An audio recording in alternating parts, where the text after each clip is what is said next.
वीर जी, इधर जो आजकल घर में चल रहा है ना, इन सब से मैं बहुत परेशान हूं। रोज रोज की खिचखिच, रोज रोज का टेंशन, ये सब मुझसे बर्दाश्त नहीं होगा।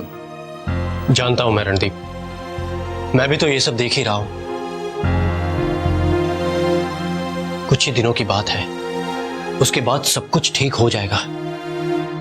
नहीं वीर जी, आपको छोड़कर इस घर में किसी को हमारे सपने की फिक्र नहीं है। हम क्या चाहते हैं उससे किसी को कोई चिंता नहीं है। सब अपने अपने बारे में सोचते हैं। मैं ये नहीं कह रहा कि डैड गलत हैं, मम्मी गलत हैं, बस उनकी और मेरी सोच में बहुत अंतर है। अरे होता है रणदीप, इसे जनरेशन गैप कहते हैं। सभी घर में ऐसा होता है। तुम फिक्र मत करो, एक दिन डैडी तुम दोनों की बात जरूर समझेंगे। वीर जी, ये सिर्फ मेरी बात नहीं है, बात सुरभि की है। मुझसे बढ़कर वो डांस को चाहती है, वो तो उसकी पूजा करती है। और शादी से पहले मैंने उससे वादा किया था कि मैं उसके सपनों को कभी मरने नहीं दूंगा, उसे उड़ने की आजादी दूंगा, और वो जितना डांस को आगे बढ़ाना चाहे मैं उसको सपोर्ट दूंगा।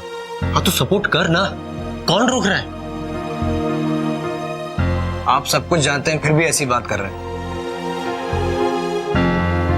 मुझे नहीं लगता इस घर में हम अपनी डांस की प्रैक्टिस कर सकते।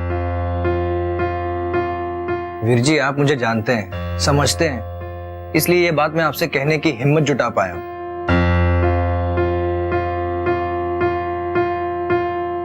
देखिए, आप बुरा मत मानिएगा, मैं ये सोच रहा था कि मैं और सुरभि कहीं और रहने की व्यवस्था कर लेते।